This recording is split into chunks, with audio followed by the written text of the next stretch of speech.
and we're going to keep up the music theme right now with a discussion with a very talented drummer and musician who has his own recording studio in the small Southland settlement of Lumsden. His name is Matt Wilson, and he's on the line now. Hi, Matt. Hey, Leanne. How you doing? Very nice of you to come on the program today with a little bullying from myself. Thank you. That's right, just joining the resistance, I think they say.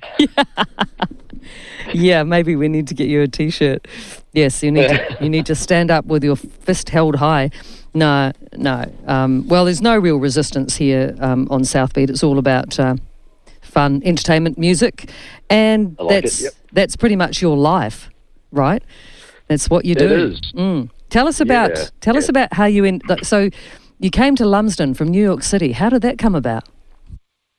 Well, it was a bit of a slow journey back to Lumsden, but I guess from experiencing some time in a big music mecca like New York City and trying to navigate that, trying to be in an environment with such a high population and so many talented people, and you've really got to work hard to stand out, and you've kind of got to become what you need to be to fit in. I guess having that experience and then going, well, what is the complete opposite of that? Found me in a little Southland town of a population of just over 400, and geographically it's pretty close to lots of main centres where there's some good good arts and culture and music, and Queenstown is a real standout spot for that. So I guess I just wanted to prove to myself that you don't have to be in the Big Apple to try and not necessarily make it, but just make a living off music, and you can kind of do it from anywhere. Especially these days. Yeah. Especially these days, yeah. Especially with the last couple of years and what we've all experienced. And so, Matt, in New York, what primarily were you doing there? Were you heavily involved in the music scene there as well?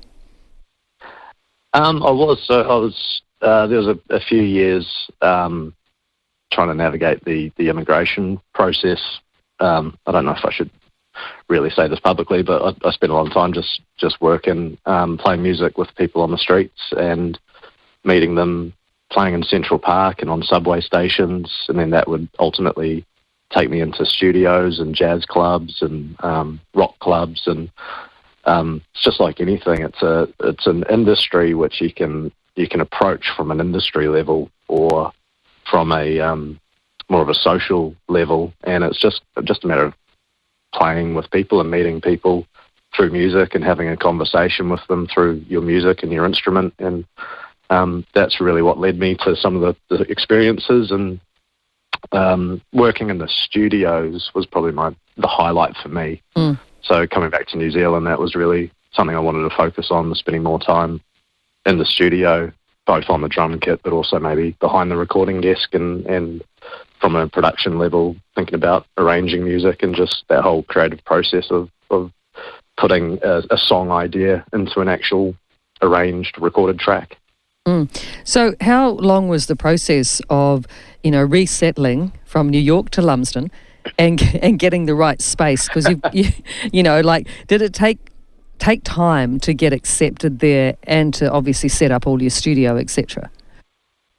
I think it was a long process. I spent six years in Auckland, which is where I was born and grew up anyhow. I spent 6 years there, coming back from the States, figuring out the next steps, and eventually, 6 years later, ending up in Lumsden. I think I don't know if I've been accepted, but lots of people like the fact that there's some musicians coming in and out of town. There's sometimes a chance to listen to someone come through town and put on some music at a local venue, or just small intimate thing at the studio here or at someone's house. But I think Southland and all's actually got quite a rising musical vibe out there. There's lots of the smaller towns where the venues are putting on pretty regular live music. We've got a few festivals in the region. We've got a music school and an audio school in the region. So there's no reason that someone like myself wanting to come to town and set up my creative space here, it shouldn't kind of seem that bizarre, because there's actually a lot of creative, cool stuff going on around the region. For example, a recording studio in Waitaki, I believe, which has been used by the likes of Reb Fountain and people. Sublime Studio, they're doing amazing stuff up there. I just caught up with a Dunedin artist over the weekend. He came down for a Tianao show, which I joined him on the drums, and he's just been finishing up some work that was recorded up there at Sublime. A couple of local singers have been, one of which has been all over the world, just recorded up there as well. So there's the concept of having to go to the big city to go to the recording studio just doesn't have to be that way. I think some of the best albums have always been recorded in some of the most out of the way recording studios. I think of Bearsville Studio in New York State, which is where Jeff Buckley recorded Grace. That desk that's in that studio now sits at Roundhead Studios in Auckland, and it's a beautiful console and a beautiful studio space. Yeah. But I think you can create a beautiful space and put some equipment in a room really anywhere, and I think what people do appreciate is being able to get out of the city and come somewhere like Waitaki or Lumsden. Up above Auckland there's still a little studio operating up Matakana way, and it's that concept of stepping outside the busy city, going somewhere you can go to the studio, step outside, go for a walk around in the silence, and then come back in and create the next piece you want to do. Because it recharges your creative juices, doesn't it? It gives you time to get reset for the next bit. Yeah, just a bit of breath in between, just relax a little bit. So what kind of artists are you getting through your studio in Lumsden? I've tried to really focus on being more of a development studio. So I guess the artist that has maybe never even performed with a band before, they've got their music, they've got their songs, maybe they play the acoustic guitar themselves as well, but they want to record their song, but they also want to hear it with some other elements, maybe a drums, bass guitar, keys, another guitar over top, and they just want to put some layers on it just to kind of polish it up.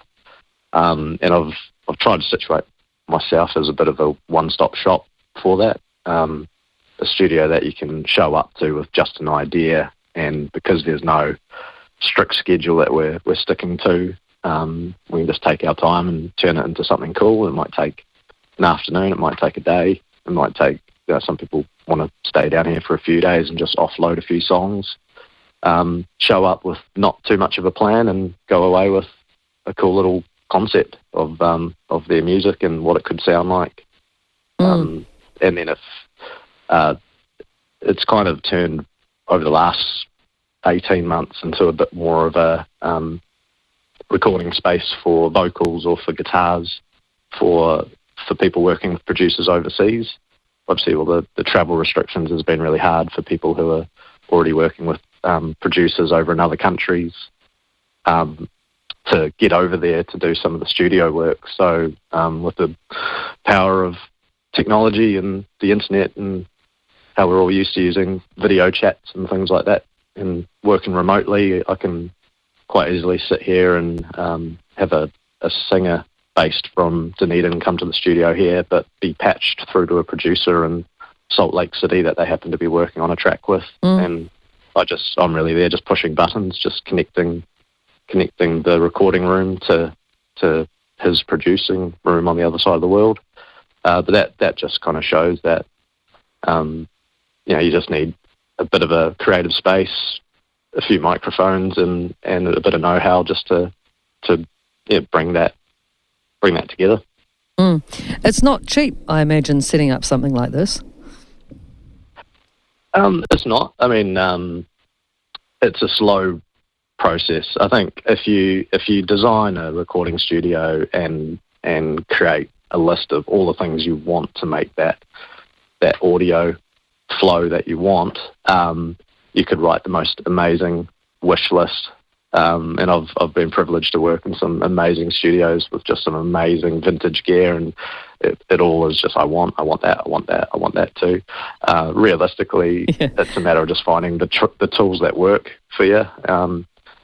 And I've just slowly collected equipment over the years, and then as I find more and more of what I want to do with the space or what other people want from the space, then you can just go and get the right tools for that. And there's lots of really good opportunities. Tell me, I saw when you were talking about artists, it reminded me of that incredible musician, guitarist, songwriter, who was playing in Te Anau, I think, that night that we came to watch, and the jam that you guys, sort of played was just so fantastic. Do you know what I'm talking about? Didn't he record with you? And he's related to a well-known Dunedin muso. Oh, that would have been Oscar Liddell. That's it. That's the one. So I think it was. I think we had been in the studio for the week, and maybe the Thursday night we just took a break and travelled 45 minutes over to Te Anau, and jammed over there, and just let out some some creative energy. He's doing incredibly. He's just continued to record albums since we did that record down here. That was pretty much straight after the first lockdown that we recorded that. He's been up in Wellington since, and over in Melbourne, and just playing a lot live, collaborating with amazing musicians, and just continually recording. So it's just awesome to see a muso that you meet briefly, connect with, hang out with them in a studio, create something, and then you get to kind of watch them continue to just record awesome music and go wherever they want to go with it. That's right. And who's he related to? What's that incredible Dunedin King Leo. That's right. King Leo. Yeah, wicked blues player. Dunedin's got just such a good music scene as well. There's obviously been some huge bands and come out of Dunedin, and Dunedin's had historically its own recognised sound and genre in a sense. So it's cool to be situated close to Dunedin too, and get to know quite a few of the musicians that are pretty active in that space. Yeah, and it's not far, is it? Dunedin, Lumsden? It's not a bad trip. No, I think it's about 2.5, 3 hours maybe. Put on a good couple of records on the way, and you're there. You're there, and that's what you say. Like people in the north might be thinking, "Wow, Lumsden, come on!" But it actually is. Once you get, you're equidistant to a lot of different parts of Southland, and like you say, it is a very vibrant. I think people don't realise just what's going on, not just for that whole country connection with Gore, but like you say, even Invercargill, Te Anau, Arrowtown, Queenstown. For example, what about the great jazz performance for the Michael Hill? When was that? That was a while back, wasn't it? But that was terrific. Yeah, that was the last time I saw you, wasn't it? A couple months ago. Yeah. Seems ages. That was great. That's Dal Gold, he was bassist with the National or the New Zealand Symphony Orchestra for a long time, I think 30 years or so. And he's based in Arrowtown, and had the opportunity to call together some jazz musicians, and that's what I really loved in New York was focusing on developing my jazz drumming. So to be able to live in Lumsden but travel up and play with Dale and Daniel Hayes from Wellington, who had just flown down that morning, and the three of us put together a jazz live stream jazz performance. That was pretty special. It's the kind of thing that I thought those experiences I'd have to miss out on if I left Auckland or if I left New York, or wasn't involved in those main centres. But I think the reality is if people want you to play, you can go to them, or I'm playing up in Christchurch in a couple of weeks' time. I'm off to Auckland next week. You can still leave the home and go to work essentially, and then come back and work on your own creative projects. But my focus now is trying to actually take after what I've learned with working with vocalists and guitarists, and be able to send their music to other producers and mixers elsewhere, I've started to really develop that with my drumming and realise that that one of the hardest and most expensive parts of recording is setting up a studio with a drum kit, getting a drummer, getting an engineer, getting it all together just to record that one instrument. So I'm looking to kind of have that permanently set up here in the studio and available to just drum and send my drumming back to the people I've been working with around the world. Yeah, which is fantastic. So you're keeping all your connections, and you're busy, right? You've got a lot going on. Whenever I talk to you, you've always got a booking, or you're off some. Are you actually performing in Auckland? Are you? I'm heading up there for a bit of work, but not actually performing anywhere. Just other work, admin work. Tell me, yes, because you were working in Fiordland for a while. Are you still doing that? Yeah, well, I got involved out in Te Anau, and I was doing a bit of work. It didn't continue through. So I've got a bit more time on my hands at the moment, which is good. Why you managed to catch me today, but it feels right now that there's that things are about to get really busy. I think obviously the last couple of years it's been a really weird space for creatives, for musicians, for sound engineers, for anyone in entertainment or events. But there's kind of this underlying excitement that something's happening. I think people are really appreciating being out again. So the live music scene's kind of feeling exciting again. It's not just here's another gig, here's another Queenstown's just up the road from me, and there's always been live music. That was kind of where I cut my teeth in my late teens and first really started becoming a professional musician. But working with a lot of the really talented musos up there at the moment, there's a lot of excitement of trying new things, new ideas. Let's try some jazz, let's try some live drum and bass, let's try some improvised grooves, and just do a bit more than just your classic pub covers. But get something else in front of the audiences that are quite relieved to be back with live music in front of them again. Yeah, and isn't it great when you hear about artists announcing tours and things? It's just kind of like, whoa, good, they're coming back. Yeah. There's definitely a few on the wish list. Actually, you know what? I've managed to find a little bit. Would you have another 5 or 10 minutes to keep chatting? Because I've found a little clip of King Leo that I reckon that we should maybe play a bit, because seeing as we mentioned Oscar, and I think it might be a good idea to educate a few people about how good these guys. They're just a 3-piece, aren't they? I think. I don't know what the clip you're talking about. I saw King Leo do a great set down at a little festival down in Blackmount here in Southland, just after New Year's, and that was just him solo. But yeah, I mean, talented. Yeah, just crazy, just talented. Great. Okay. Yeah, well, I think more people need to know about him. So I'll play a wee bit, if you don't mind hanging on for a wee bit, Matt, and then I'll come back to you and we'll chat up to the news. Here we go. This is King Leo with Oh Baby. Hope this works.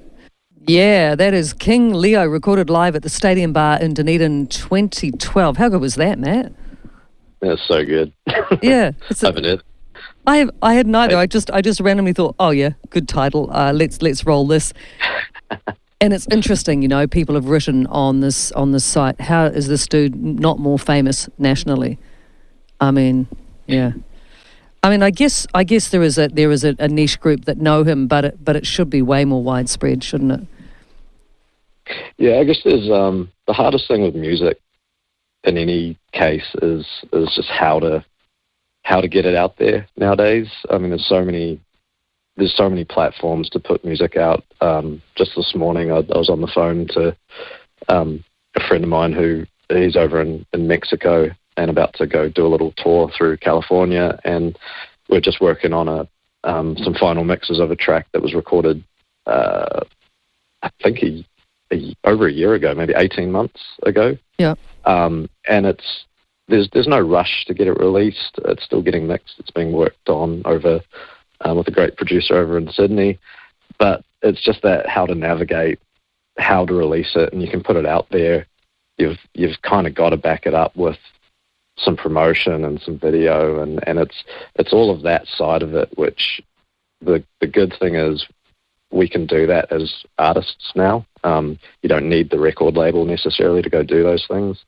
I did a course last year down at SIT and in Invercargill, and part of the course was, as an artist, once you graduate the school and you go out, here's how you can promote your music and how you can orchestrate putting on a live gig or a tour, and make posters and make Facebook events and all the little things you have to do just to get people to show up, hear your music, and get your name out there. And then there's navigating, releasing on streaming platforms and all that kind of thing. So it's a big job, and for most musicians, they just want to make some music, get it recorded, and then move on to the next thing. So that's the hard thing. Without having the need for the record label, it means that people can just make music now. You can make it from your bedroom. The problem is releasing music, and if your ambition is to create a following, you really have to work hard at it. But I think for most musicians, they just kind of want to keep creating music, and if it organically happens, then it happens. That's right. And it is true, because it's not like a situation perhaps in the UK even when there are radio stations dedicated to new music. There are specific shows. There's just bugger all of that in this country, really, isn't there? Yeah, there's some cool stuff going on, though. I mean, like the fact that you're doing your show, focusing on kind of the creative side of what's going on, particularly in this region. There's a little local radio station down in Gore, and he often gets musicians to come in and play live in the studio, and he's got quite a good listening base. So it does exist. I think the hardest thing is just people's day-to-day lives, and how we stream music now and create playlists, and how it's absorbed is not, I guess, not as many people relying on avenues like the radio to discover new artists and new music. It's maybe more recommended by friends through other means, and but there's still nothing like getting out and seeing it live. I guess that's in my opinion. Yeah, I reckon, and you're right. You've kind of got to seek out, and you'll find, and and the stuff is there, but it's just you've just got to scratch and look a bit harder. And for people like me who kind of, like I remember, the days when a new song would break and it'd be on the radio, and then you'd seek out the album, and then you'd blah, blah, blah. But it's now, it's so different. But I can't believe it's 1:00, because I wanted to talk to you some more, Matt, but we've got news waiting around the corner. But I wonder if you consider maybe coming back in maybe a month or two and sharing some more stories about people you're working with and what you're up to as well. Yeah, for sure. Yeah, it'd be really, really good. So, well, have a great day and keep up the good work, and hopefully love to see you live soon. Yeah, awesome. Doing your thing. Thanks, Leanne. Cheers for the call. Appreciate it. So, Matt Wilson from Lumsden, and he's an expert drummer and musician who has moved from New York City to Lumsden, has a recording studio there, and doing great things. And what a delight to talk to him today. All right, it's South Beat on the platform.